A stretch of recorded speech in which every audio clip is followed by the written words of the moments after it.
chochote kinachofanywa pasipo imani ni dhambi. Bwana Yesu asifiwe. Na ndio naona nimwambia nyinyi ya kwamba kama wewe utakuwa au niamini yale ambayo Mungu anahitaji sisi tuyatende, itakuwa ni dhambi kwako wewe ambaye unakataa kuliamini na ambaye wewe unakataa kuzingatia yale ambayo Mungu anataka mimi na wewe tuyatende. Kuna jambo lingine tena huwa inasababisha mtu akose kupokea yale ambayo Mungu ameshakwisha kumpea.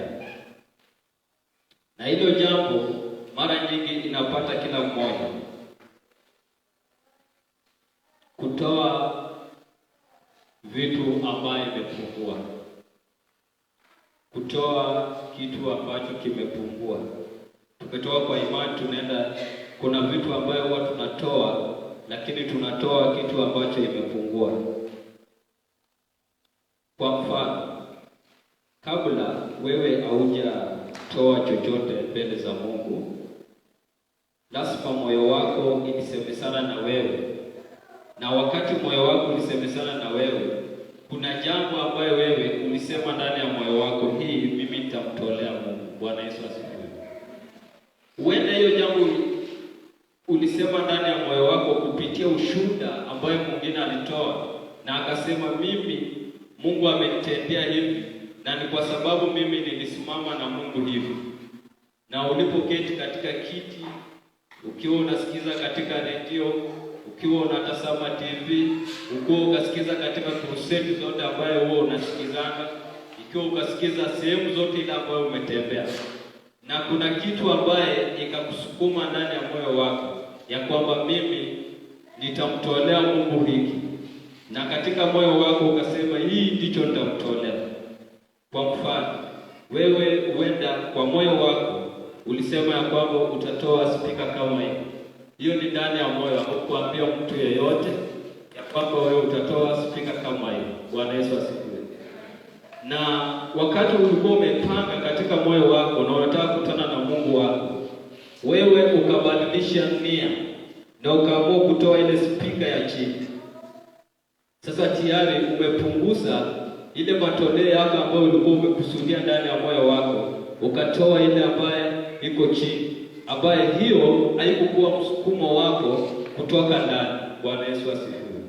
Hivyo ndio vile tulivyo mara nyingi wakati tunatoka nyumbani tukienda makanisani, hasa wale ambao wanashiriki katika town. Mtu ametoka akijua leo nitaenda kutoa sadaka yangu siku ya leo, nitatoa shilingi 100 ama 1000.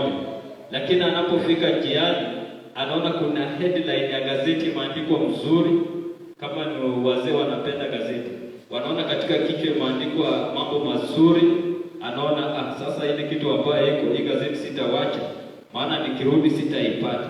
Yeye akaamua kupunguza ile sehemu ambayo alikuwa amekubaliana na yeye na Mungu katika moyo wake, akaamua kununua hiyo gazeti na akabaki na change, akakuja akatoa ile imepungua. Lakini kabla hajatoka kwake alikuwa amekusudia kwamba atatoa kiwango fulani. Bwana Yesu asifiwe. Kama wakati nyingine wewe ni mtu ambaye uko mbali na unataka kukuja kanisa, saa nyingine umechelewa, unaona ya kwamba vile nimechelewa, nitaharakisha haraka nifike kanisani. Inafika mahali unaona gari ndio inabidi usimamishe haraka ili ufike kanisani haraka.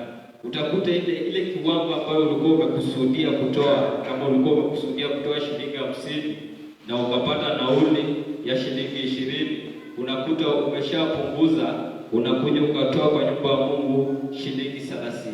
Lakini moyo wako ulishasema ya kwamba mimi nitaenda kutoa hii shilingi 50.